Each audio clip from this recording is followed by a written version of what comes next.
อันนั้นน้องคือน้องว่าโสดเปิดใจเนาะน้องเนาะแบบสามารถให้หนุ่มโสดจีบได้เนาะ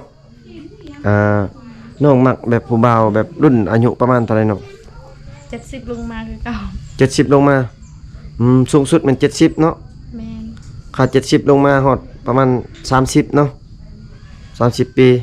30ปีขึ้นไปบ่10ปีก็ได้โอ้10ปีก็ได้ประมาณ20ปีเนาะต่ำสุดสำนั้นแหละ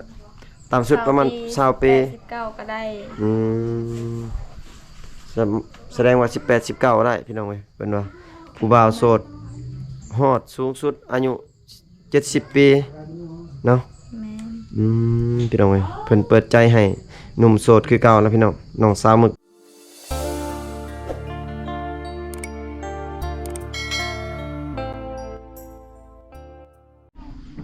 สบายดีพ่อแม่พี่น้อง FC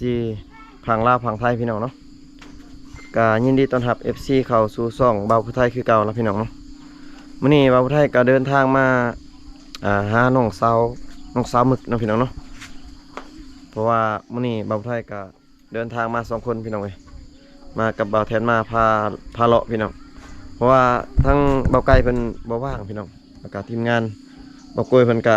คือว่าฝนตกประสันขึ้นมาบ่ได้เลยมีแต่เดินทางมา2คนกับบ่าวแทนมาก่อนมื้อนี้พี่น้องเว้ยว่าเห็นน้องสาวหมึกเพิ่นอยู่เฮือนอยู่พี่น้องเว้ยว่าน้องเพิ่นขึ้นถ่ายอยู่เฮือนแล้ว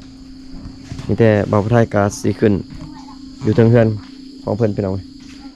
บ่าวแทนมาเพิ่นยังยืนเก๊กอยู่พี่น้องเว้ยเพิ่นยังแชทหาผู้สาวไปจักไปขึ้นเราใช่มั้ยเพิ่นสิขึ้นอยู่เทิงเฮือนของน้องพี่น้องเว้ยมาแล้ว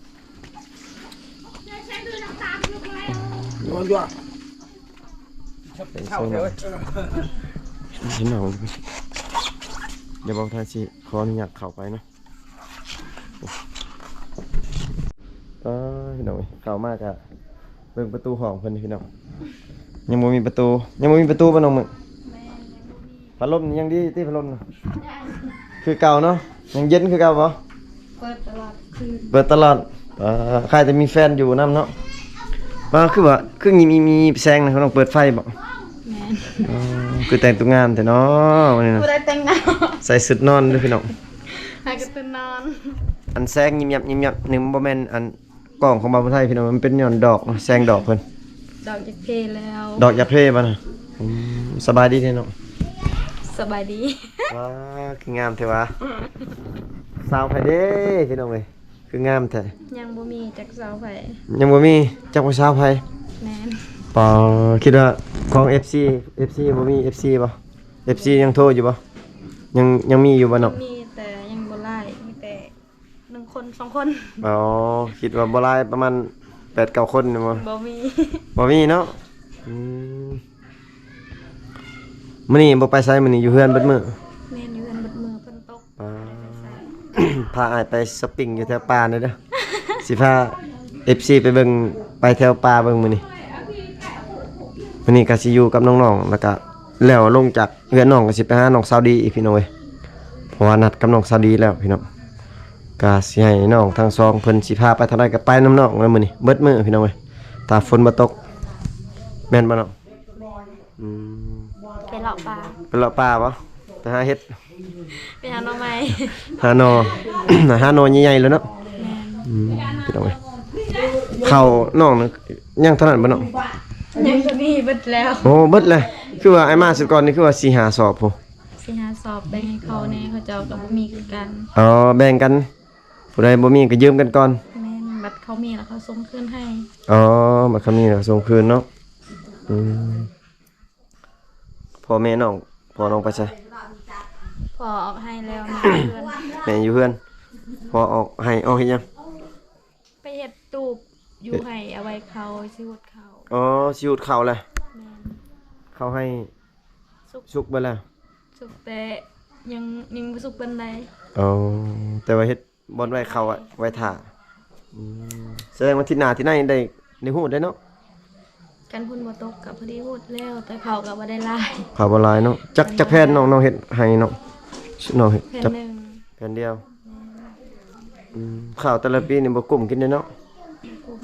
ปีหนึงประมาณจักสอบเนาะ คันเขางามได้คือกัน30ปลายคันเขาขี้ไล่ก็ 10ปลายสอบก็บ่ได้ อ๋อ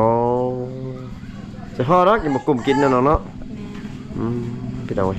เพราะว่าเขาเจ้าบ่มีหน้าเฮ็ดเนาะน้องเนาะเป็นจังไดช่วงนี้บ่ได้มาดนเป็นจังไดยังโสดยังอันนั้นอยู่บ่ ยังโสดคือเก่า ยังโสดคือเก่าพี่น้องเว้ยแม่นบ่ยังโสดคือเก่า แม่ โสดอีหลีนี่ โสดเลย อืม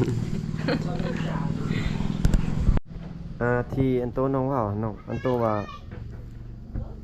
TFC ยังล่มประมาณ2คนยังมีอยู่แต่เพิ่นล่มแบบใดน้อง ทำนั้นทำนี้มันไม่ได้รวมเรื่องความหมาก อ๋อมันทำแบบแต่ละมื้อแบบเฮ็ดนั่นเฮ็ดนี่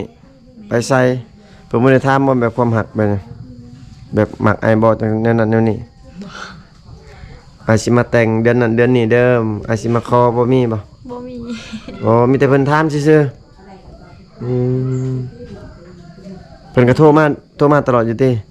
เพิ่นโทรมาแต่ยามน้องบ่มีเน็ตน้องรับบ่ได้คันว่าน้องมีเน็ตแล้วน้องรับ อ๋อ เจอข่าวเวียกก็บ่ได้รับบ างมื้อก็ค้าเวียกเนาะแล้วก็บ่ได้รับพี่น้องเอ้ยก็คือน้องว่าแล้วบางทีก็บ่มีเน็ตเนาะบางทีก็บ่มีสัญญาณออกหัวออกสวนก็บ่ได้ติดต่อหากันเนาะ แม่น ถ้ากลางคืนนี่ว่างอยู่แม่นบ่ ว่าคันว่าน้องบ่ได้อยู่น้ำคันว่าน้องอยู่น้ำแล้วได้ลิ้นโทรศัพท์ อ๋อกับมีเน็ตเนาะคันมีเน็ตก็ลิ้นพี่น้องเพราะว่าอยู่ในเขตชนบทนี่ก็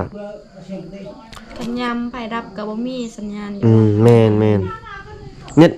ก็บ่มีขายบ่อยู่บ้านนี่บ่มีบ่ มีคันมีเงินเขาขายบัตรหนึง15,000 ปอบัตรหนึ่ง15,000พุ่นอีลึกพี่น้องเว้ย บางห้านก็14 อืมอันน่ะน้องคือน้องว่าโสดเปิดใจเนาะน้องเนาะแบบสามารถให้หนุ่มโสดจีบได้เนาะน้องมักแบบผู้บ่าวแบบรุ่นอายุประมาณเท่าไหร่เนาะ 70ลงมาคือเก่า 70ลงมาสูงสุดมัน70เนาะ แม่น ค่า70ลงมาฮอดประมาณ30เนาะ30 ปี30 ปีขึ้นไปบ่ ก็ได้ 10 ปีก็ได้โอ้10 ปีก็ได้ ลองเด้อ ประมาณ20 ปีเนาะ แม่ ต่ำสุดสำนั้นแหละต่ำสุดประมาณ20 ปี 89ก็ได้ อืมแสดงว่า18 19ได้พี่น้องเว้ยเพิ่นว่าผู้บ่าวโสดฮอดสูงสุดอายุ70 ปีเนาะ แม่น พี่น้องเว้ยเพิ่นเปิดใจให้หนุ่มโสดคือเก่าแล้วพี่น้องน้องสาวหมึกโดนบ่ได้มาหาพี่น้องเว้ยเกือบเป็นเดือนแล้วเนาะ แม่นโดน โดนแฮงดีพี่น้อง ฮอด FC ไลน์โดนแล้ว คิดฮอด FC อยู่บ่ แม่นคิดฮอด บ่ได้คิดฮอดอยู่บ่ซุมื้อ คิด นี่ ฮอดทีมงานนำ เออ เกือบบ่ได้มาพี่น้องเอ้ยมื้อนี้ก็ฝนตกมื้อนี้ก็เกือบบ่ได้มาหาน้องเพราะว่าทางทีมงานก็ค่าเวียกช่วงนี้เพราะว่าไผก็มีภาระหน้าที่ไปเฮ็ดเวียกเฮ็ดงานพี่น้องเว้ยก็ถ้าว่าผู้ใดมักผู้ใดฮักน้องสาวหมึกก็ทักหาน้องก็ได้พี่น้องเว้ยหรือว่าทักหาทางทีมงานก็ได้เนาะพี่น้องช่องทางติดต่อน้องนั่นคือเก่าบ่น้อง คือเก่า ชื่อเฟซนั่นได้ก็ อีน้องอ้วน พี่น้องหมึกตัวอ้วนเนาะพี่น้องหมึกตัวอ้วนเนาะตัวไทยบ่น้อง แม่นตัวไผ พี่น้องเว้ยถ้าว่าสมมุติว่าเพิ่นล่มแล้วเพิ่นแบบว่าเพิ่นอยากล่มว่าเรื่องแบบอยากมาหมั่นมาคอมาแต่งนี่ได้บ่น้อง ได้คันเขามักกันแท้เขาบ่ได้ตัว ถ้าว่าเขามาตัวน่ะเอาได้ เอาได้ ถ้ามาสิมาหมั่นมาคอมาแต่งได้เนาะสมมุติว่าเพิ่นอยากมัดจำไว้นี่ตัวอย่างว่าเพิ่นอยู่พุ่นเนาะตัวอย่างเพิ่นโอนเงินมาให้ว่าสมมุติว่าเพิ่นมัดจำค่าดองไว้เนาะ20ล้านตัวอย่างว่า10ล้านเนาะเพิ่นให้ท่าเพิ่นนี่ได้บ่ ได้ มัดไว้มัดจำไว้ได้เนาะ ถ้าได้ปีหน้ากว่าปีหน้าถ้าบ่ได้ อ๋อปีหนึ่งนี่ทาได้อยู่ถ้าว่ากายนั้นแมันบ่อยากทาแล้วย่านเฒ่าหรือว่าเพิ่น เอากระเทาแล้วเด้ อ๋อหรือว่าเพิ่นมามั่นจับไว้ประมาณ 2-3 เดือนเพิ่นมาก็ได้เนาะ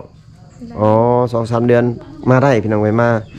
ขอมาแต่งได้แต่ว่าบ่ให้กายปีหนึง แม่ พี่น้องค่าดองประมาณเท่าไหร่น้องค่าดอง 30 30คือเก่าบ่เอาแพงเนาะ แม่นบ่เอาแพง 50,000พี่น้องเอ้ยโอ้ยถึกพี่น้องเอ้ยคนบักงามๆแต่ว่าค่าดองถึกควายตัวหนึงเนาะ หมูแน่แล้วก็ไก่ โอ้พี่น้องเอ้ยโอ้พี่น้องเอ้ยเปิดใจให้หนุ่มโสดคือเก่าแล้วพี่น้องเอ้ยเป็นจังได๋กะถ้ามักฮักน้องกะทักคุยน้องเบิ่งพี่น้องเอ้ยถ้าว่าบ่มีไผมักอันนี้ก็ทีมงานเฮาเดี๋ยวสิให้ทีมงานเฮาจีบเองนั่นนี่ ว่าหยอกพี่น้องเอ้ยพี่น้องเอ้ยถ้ามักทานมันกะทักมาหาน้องได้เด้อพี่น้องเอ้ยไว้จังนอนบ่น้อง อยากนอน เพราะว่าใส่ชุดนอนเนาะใส่ชุดนอนก็เลยอยากนอนยังบ่อาบน้ำติเนี่ย อย่างหักกระปืนนอน ก็ต้องพี่น้อยบ่ได้นอนดึกเต็มคืนนี่ บ่นอนแต่หัวแรงแต่อยากนอน อ๋อ ฝนตกนอนม่วน อ๋อเพราะว่าฝนตกถ้านอนม่วนเนาะเวลายามฝนตกนี่ม่วนเด้อพี่น้องให้นอน เพราะว่าฝนหากก็ตก เบานอนก่อนน้ำแห้งกระติกม่วน ต้องเปิดพัดลมใส่เย็นๆเนาะ แม่น อากาศสิหนาวๆนี่นอนกอดกันคือสิคักเนาะน้องมักอยู่บ่แบบนั้น มักแต่บ่มี แต่บ่มีเนาะ ต้องนอนอดเอา นอนอด กอดเฝ้าน อนกอดผ้าห่มบ่มีแน่นอน แม่น พี่น้องเอ้ยช่วงอ้ายบ่มาทีมงานช่วงอ้ายบ่มาดนนี่ไปไสแต่ละมื้อเนาะ บ่ได้ไปซอยคันว่านำขึ้นก็ไปซ่อน ไปหาซ่อนอ๋อเจอแม่เพิ่นถามว่ากินข้าวแล้วบ่เนาะถ้าว่ายังบ่กินข้าวเพิ่นว่าสิเอาหน่อไม้มาให้กินเพิ่นมีแต่หน่อไม้กับข้าวเนาะ แม่น ว่าทีมงานกินข้าวมาแล้วพี่น้องเอ้ยก็เลยบ่ได้กิน มีแต่อยู่เฮือนเนาะเวลาช่วงอ้ายบ่มาช่วงนั้นแม่นบ่อืม บ่ได้ไปใส่ คิดว่าออกให้ออกสวน บ่ อืม มีแต่ถ้าอุดเข้าแต่ฝนตกเลยบ่ได้ไป ถ้าแต่หูดข้าวยามนี้เนาะมันได้สบได้กลบ่น้อง เขามีมันเขาคนแต่อยู่น้องบ่มีคือกันแต่ยังบ่ทันใหญ่ อ๋อมันยังน้อยอ๋อบ่ทันได้กลแสดงว่าเศรษฐกิจหรือว่ารายรับนี่ยังบ่ได้เลยช่วงนี้เนาะบัดข้าวเบิดสิสาเอาเงินไปใช้ซื้อเนาะ เขาเบิดก็ไปทำจ้างเขา รับจ้างเนาะเสียหญ้ากดมัน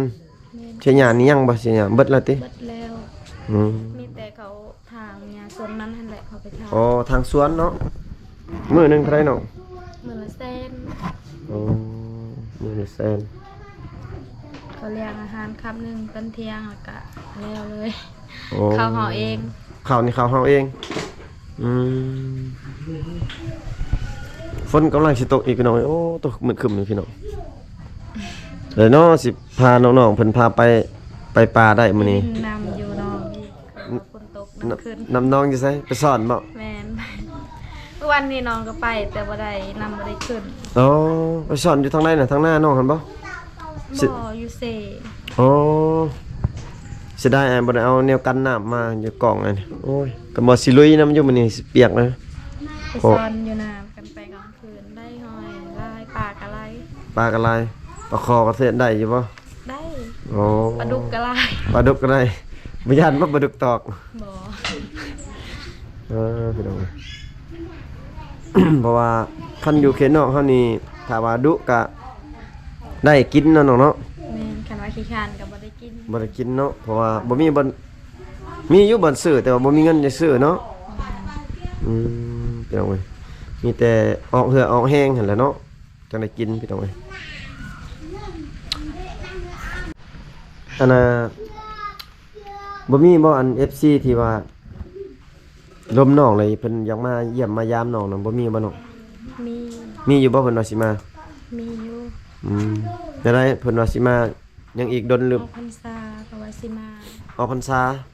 ออกพรรษาสัญญาไว้แม่นบ่แม่นนั่นบ่ แม่น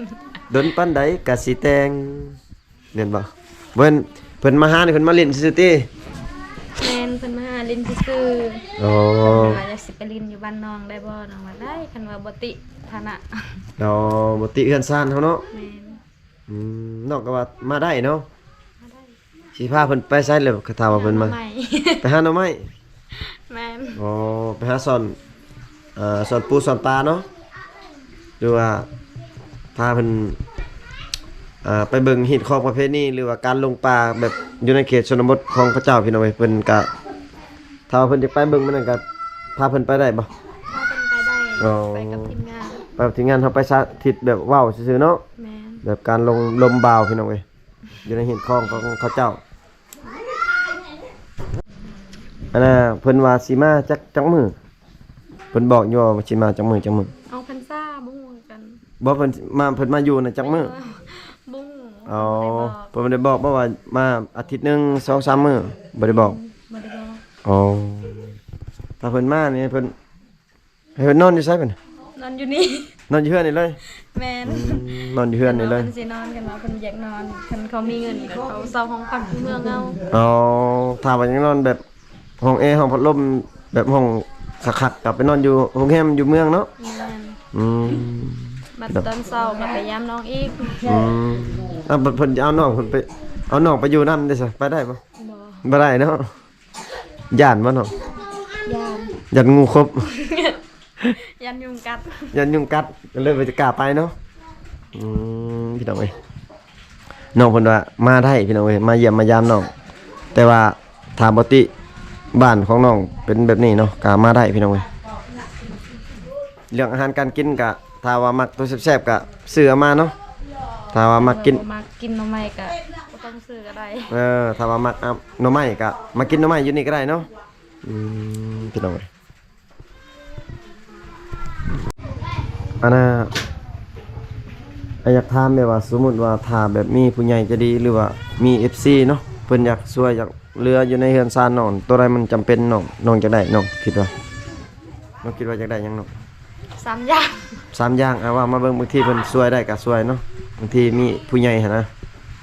ตัวเย็น น้องจะตู้เย็นเนาะ แม่น ตู้เย็น น้ ตู้เย็นกับน้ำหยังน้อง ำน้ำมันดาน6กระสัง น้ำบาดาลนี่น้ำตัวของแท่งนี่ แม่น อ๋ออยากได้